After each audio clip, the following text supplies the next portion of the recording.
And the idea is to build consensus and have conversations happen in small groups. So ideally, this would be face-to-face. And as you'll see how it goes, people need to figure out what their strategies are for convincing other people that their worldview is the right one and that the other person is wrong. And so it's a bit of a puzzle, and people have to make a decision based on not so much information. And anyway, so it's a good arrival activity if you just want to put a challenge out there to the group.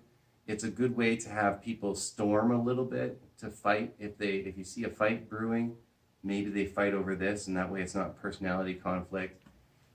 They have to analyze and be self-aware of how they converse with other people when they have a differing point of view as well, and deal with other people's influence is another thing. So do they follow along for the sake of following along, or do they stand their ground? What kind of person are you dealing with? And they get to see people who are opposite to them as well. So here's the activity. The activity is based on this knot, and there's other ways of building this rope to make it a knot or a knot.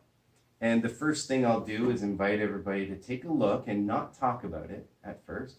The first stage is just to take a look, and if I was to pull on these strings right here, just out like this, and I'm just, at the end I will show you, I'll wiggle this out, and will it become a knot or not?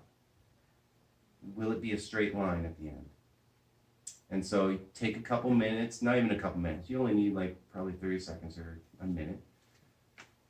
Decide for yourself, okay, without anybody's influence. Decide for yourself which one you think it is, and then I'll interrupt you and we'll make a decision, okay? So come take a look. This is your chance to see. So online, you could have your camera just pointing at this, and everybody could be looking at it and studying it and making their decision, and then we can move on from there. Okay, so everybody has an idea of what they think this knot is going to become, if it's going to be an actual knot or if it's going to become a straight line. And so there's no manipulating it, so no touching it is one of the rules. Another rule is no recreating it. So no taking your shoelace off and trying to rebuild the thing. You're just trying to go off of what you see.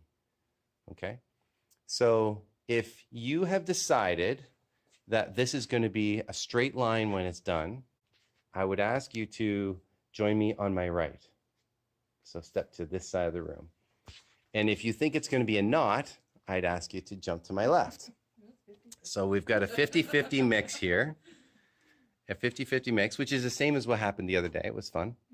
Now your job is to confirm with each other why you are right.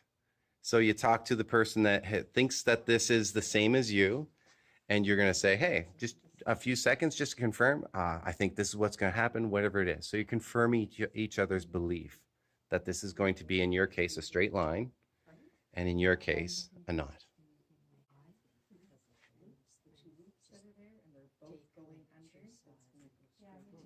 And ladies and gents, this could be done online in a breakout room. They could join a breakout room, and you could have a team set up where it's straight line or a knot, and they could have a discussion within that group.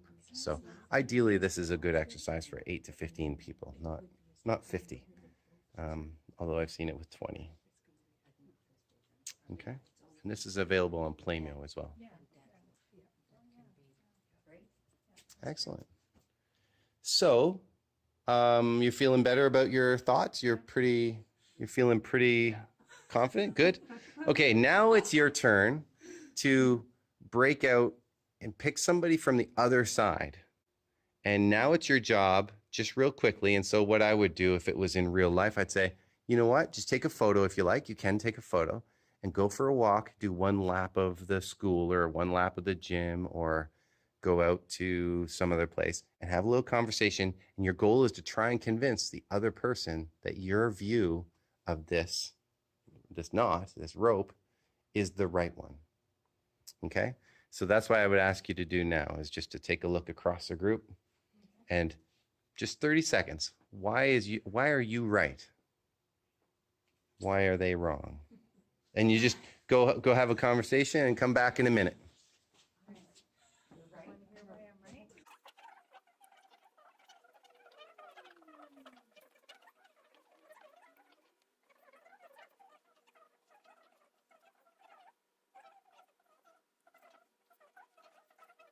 So 10, 9, 8, 7, 6, 5. And I'll ask you to now, based on what you've heard somebody else say, as I get down to 3, 2, 1, 0, pick your side.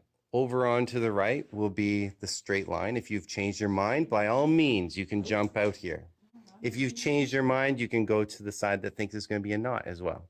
At any point, in fact, while I'm talking, as I reveal this, at any point at all, you can jump sides. I might jump aside. Okay. Okay, so we got some convincing. So we got the three of you right now, you believe that it's going to become a knot, and you still believe it's going to be a straight line. I think it's going to look like a knot at first, but when you pull, it's going to go boop, and it's going to be straight. Okay. I used to think that. Okay. So that's excellent. That's tough. Okay. So I am gonna reveal this. And so we've had at least one convert, and usually that happens where we have some people who change their mind and they decide, you know what, it's really important that I get over here because now I've been convinced. I think it's not going to work out the way I thought it was going to. Yeah. Okay. So even if you're recording, at any point in time, you can stay there or swap over as time goes on. Okay. So the midline is here. So somebody has convinced somebody else that their worldview is wrong, that their view of this is wrong. And all I'm going to do is kind of wiggle this as I go. I'm going slow so you have time to decide. As the facts are revealed, you can do what you need. So I pull in, and I'm not going to change it. I'm just going to make sure it doesn't get caught where it's not supposed to. I'm completely right. Oh, why you?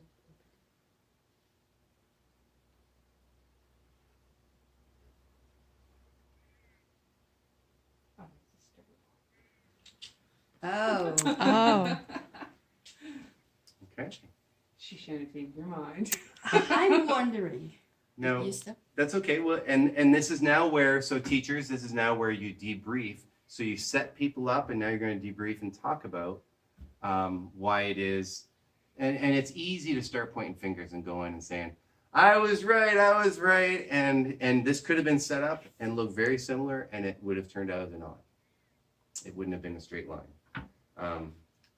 But we don't necessarily have to go to saying I was right or wrong. What can we pull out of this? Is there a point that you guys have thought about? I have some questions if you don't. Is there something you want to raise right away? I think that sometimes based on what we first see, we make an opinion and a judgment about something. However, sometimes things aren't quite as they seem. Yes. Very good. Yep. I don't need to add to that at all. Okay. Any other points? Things that look complicated, sometimes that they are not. So They it looks just like need receiving. to get the right place, Mhm. that someone will pull the right string Mm-hmm. and pull. And the facts start to be revealed. Yeah. Now, here's a question. In terms of your strategies for convincing someone else that your view was correct, because you were successful, how did you go about that? What was your strategy in trying to convince someone? I just said that I'm looking my mind, what will be the next step. So you didn't know for sure though. In my mind, I was sure. This is the reason that when you start to move and then you stop and Mhm. move to another place, you change the strategy that was in my head. So the facts were changing as you went. So it's really nice that the way you started when you were speaking there is really nice how you talked about you waited for some key thing to happen so that more facts could be revealed. But you had to make a decision based on incomplete information. Mhm. And that's really difficult. So paramedics and doctors, when they don't have all the x-rays and they don't have all the things, they have to make that decision and do something, because waiting is not going to work. So, and we're in that position sometimes. So how judgmental should we get even? That's another question you could talk to your students. How judgmental should you be of the other people? Were you always certain? Yes, 100%. yes. I think you'll find that a lot, so that's excellent. So you'll find with me, I was not. No, yeah. I mean, I was when I presented this to you because I knew how I built it, but I was totally not. But I had to go on something. So I wasn't sure. I had a certain amount of facts, but I didn't have all of them for certain. Another point would be exactly what you said, which was things just aren't what they seem all the time. And part of it, how many of you were thinking about not the rope, but what I would try and do? Is Joel trying to, or the teacher trying to trick you, or are they trying to make it look like it's super complicated, covering up the truth in complication instead of it being obvious, right? So even this little loop there, that's easier to figure out. That one little loop, right? So anyhow, there's a psychology of who has set up the problem. And so some people might be suspicious of the person, not necessarily just the knowledge. And they might be suspicious of other people. Here's a question. Why did all three of you stay on that side, even though you knew, at one point, you knew? Well, I figured once you're like right by the end, I'm like, well, we already know. So I don't know. I just figured that I picked this side, and I guess well, I don't know. Yeah. So I was thinking about going over, but I'm like, well, that just seems silly because we already know it's going to be a straight line. So the last second, I guess I'd feel like I was cheating.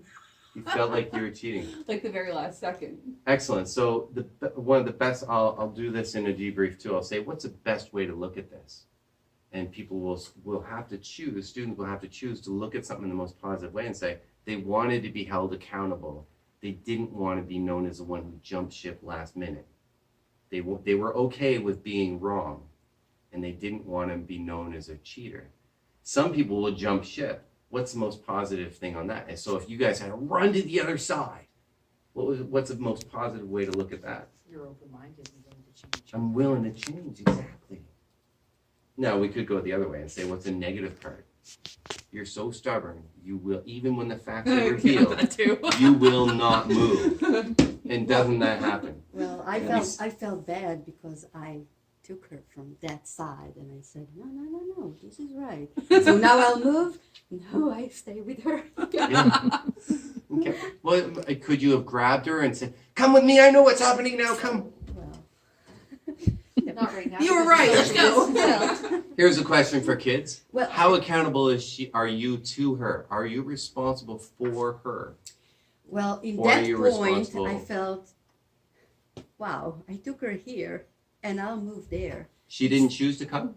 She chose, Mhm. but I felt that I was lead her here, Mhm. and then I left her here. It's But not you're okay. not. It's not your responsibility. Yes, I though, know, that's- but in that moment, in Yeah. that Of millisecond, course, of I course. felt I get that, it. oh, no, I can't leave her here. I can't stay. That's excellent.